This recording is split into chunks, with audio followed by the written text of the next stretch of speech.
কোরআন হাদিসের দলিলের বাইরে যত মাজার আছে সব মাজার ভেঙে গুড়িয়ে দাও। কোরআন হাদিসের বাইরে যত পীরের খানকা আছে সব পীরের খানকা আগুন দিয়ে জ্বালিয়ে দাও। কোরআন হাদিসের সত্যিকার দলিলের বাইরে শায়েখ নামে যত ভণ্ড আছে সব ভণ্ডের আস্তানা গুড়িয়ে দাও। যারা কোরআন হাদিসের দলিল বাদ দিয়ে, কোরআন হাদিসের রেফারেন্স বাদ দিয়ে শুধুমাত্র কোন ব্যক্তির অন্ধ অনুসরণ করবে, সেই ব্যক্তি যত বড় পীর হোক, যত বড় বুজুর্গ হোক, যত বড় আল্লাহওয়ালার সন্তান হোক, যত বড় শায়েখ হোক, শুধুমাত্র কোরআন হাদিসের দলিল বাদ দিয়ে কোন ব্যক্তির অন্ধ অনুসরণ হেদায়েতের পথ হতে পারে না। এটা জাহান্নামের পথ, এটা ইবলিসের পথ। সাজদা করা শিরক, মান্নত করা শিরক, চুমাচামি করা বেদাত। তা আমরা কেমন মুসলমান যে পীরের কাছে চাই, মাজারে চাই? ওটা কি মুসলমানের কাজ না ইবলিসের বড় ভাইয়ের কাজ?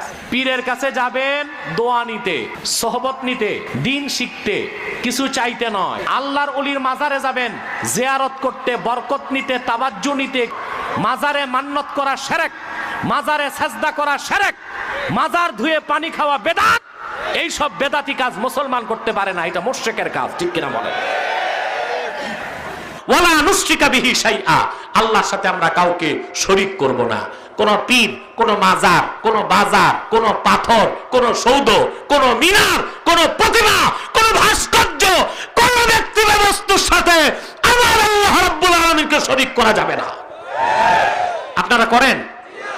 আপনারা মূর্তি পূজা করেন না, কিন্তু আপনাদের দেশে পীর পূজা আছে। আপনারা মূর্তি পূজা করেন না, মাজার পূজা করেন, আপনারা মিনার পূজা করেন, আপনারা সৌদের পূজা করেন, ঠিক কিনা বলে? আর যেখানে গেলে শুধু হো হো, ওটা ভণ্ড।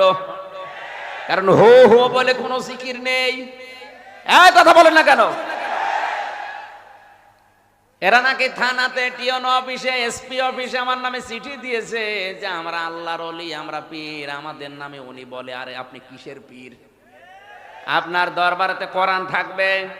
শাহজালালের কাছে কেউ গেলে আগে কোরআন তুলে দিত। কথা বলেন না কেন?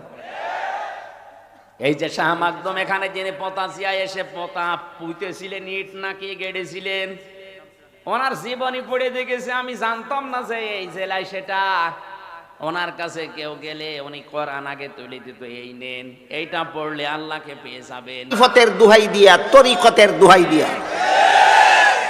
আমাদের সমাজে কিছু লোক বসবাস করে, এরা শরীয়তের বিধিবিধানের দারদারে না, হালাল হারামের দারদারে না, নামাজ রোজার দারদারে না, পর্দা ফুসিদার দারদারে না,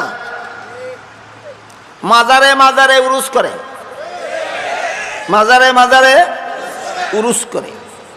কেউ মাজারে সেজদা করে, কেউ পীরকে দাফন করার আগে জিন্দা পীরকে সেজদা করে, কেউ পীরে সেজদা করে, কেউ পীরের মাজারে সেজদা করে। এদেরকে যখন বলা হয় যে হাদিস শরীফে আল্লাহর রাসূল বলেছেন আল্লাহ ছাড়া অন্য কাউকে সেজদা করা হারাম,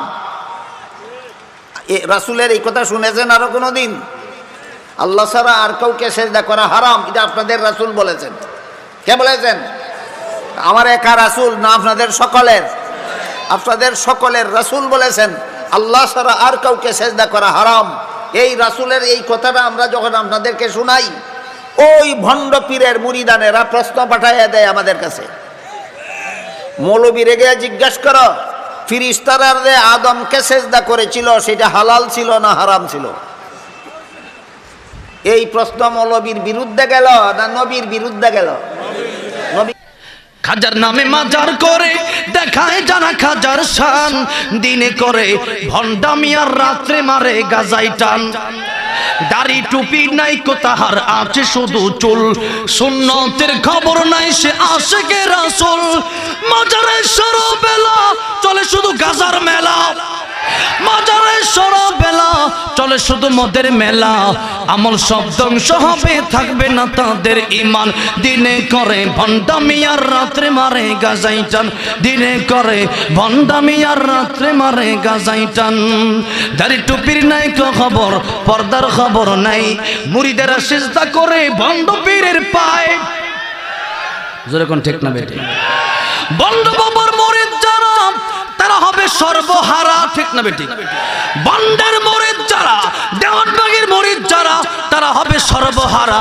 আমল সব ধ্বংস হবে, থাকবে না তাদের ঈমান। দিনে করে ভণ্ডামি আর রাত্রে মারে গাজাই টান, কথা ঠিক না বেটি?